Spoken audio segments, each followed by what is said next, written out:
प्रधानमंत्री नरेंद्र मोदी थाईलैंड में हैं। आज वो बिम्स्टेक की बैठक में हिस्सा लेंगे और फिर श्रीलंका रवाना हो जाएंगे। इन सबके बीच एक तस्वीर खूब चर्चा में, जिसमें पीएम मोदी बांग्लादेश की अंतरिम सरकार के मुखिया मोहम्मद यूनुस के साथ बैठे दिखाई दिए।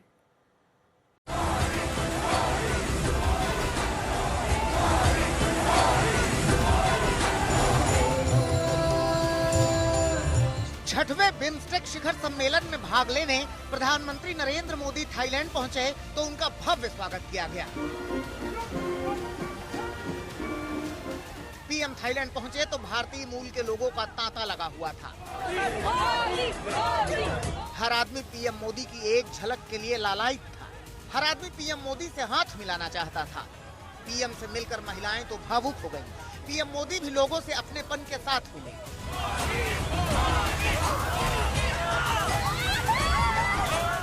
पीएम मोदी ने सिख समुदाय से भी मुलाकात की। लोगों ने पीएम को गुरुद्वारे की एक पेंटिंग उपहार में दी। इसके बाद पीएम मोदी पहुंचे थाई रामायण का मंचन देखने। राम कथा वो सांस्कृतिक सेतु है जो थाईलैंड को भारत से जोड़ता है। भारत और थाईलैंड के संबंध 2000 साल से भी ज्यादा पुराने हैं। प्राचीन काल में भारत से बौद्ध धर्म और हिंदू संस्कृति थाईलैंड पहुंची। थाईलैंड में रामायण को राम किएन के रूप में जाना जाता है, जो वहाँ की संस्कृति का हिस्सा है। Today we welcome him to Thailand to visit beautiful countries here. As he was presenting the BIMSTEC meeting, and we have seen the mixture of Thai and Indian culture in the dancing of Khon, Ramakian, which is, was very beautiful and well danced. जिन कलाकारों ने रामायण का मंचन किया, वो भी अपने सामने PM Modi को देखकर उत्साह में थे, उमंग में थे, खुश थे। We are very happy that to present our performance Ramayana and Ramakian combination of both countries, Thai classical and Bharatanatyam of India, and in front of Prime Minister and all the embassy and all the distinguished guests. I am so amazing time to present today, ma'am. Ramayan का मंचन देखने के बाद PM Modi ने Bangkok में Thailand की PM Paetongtarn Shinawatra ने PM Modi से मुलाकात की। दोनों चहलकदमी करते हुए नजर आए। इसके बाद दोनों प्रधानमंत्रियों के बीच द्विपक्षीय बातचीत हुई। मुलाकात और बात के बाद विजिटर बुक में पीएम ने हस्ताक्षर किए और फिर मोदी ने लोगों को संबोधित किया। उन्होंने 28 मार्च को भूकंप में जिन लोगों ने जान गंवाई, उन्हें श्रद्धांजलि दी और फिर थाईलैंड के साथ रिश्तों पर अपनी बात रखी।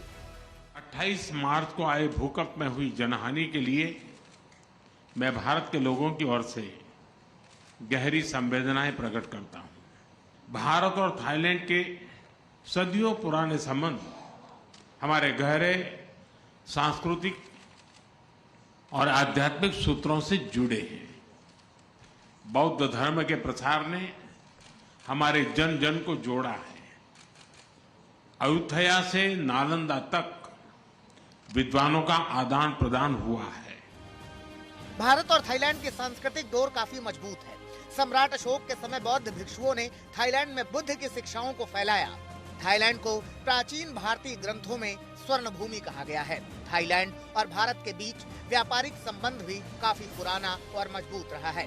भारत की 1947 में आजादी मिलने के बाद दोनों देशों ने औपचारिक संबंध की शुरुआत की। 2022 में दोनों ने अपने संबंधों की 75वीं वर्षगांठ भी मनाई थी।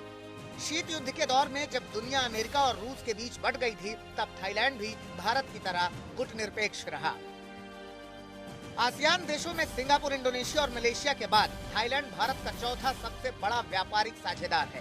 बीते कुछ सालों में थाईलैंड ने भारत के infrastructure, real estate, agro processing, electronics, automotive, food processing और नवीकरणीय ऊर्जा जैसे सेक्टर में बड़ा इन्वेस्टमेंट किया है। दोनों देशों के बीच सितंबर 2004 में बायलैटरल ट्रेड को बढ़ावा देने के लिए अर्ली हार्वेस्ट स्कीम यानी EHS समझौता हुआ था, जिसके तहत कुछ वस्तुओं या सेवाओं को तत्काल टैरिफ फ्री कर दिया जाता है।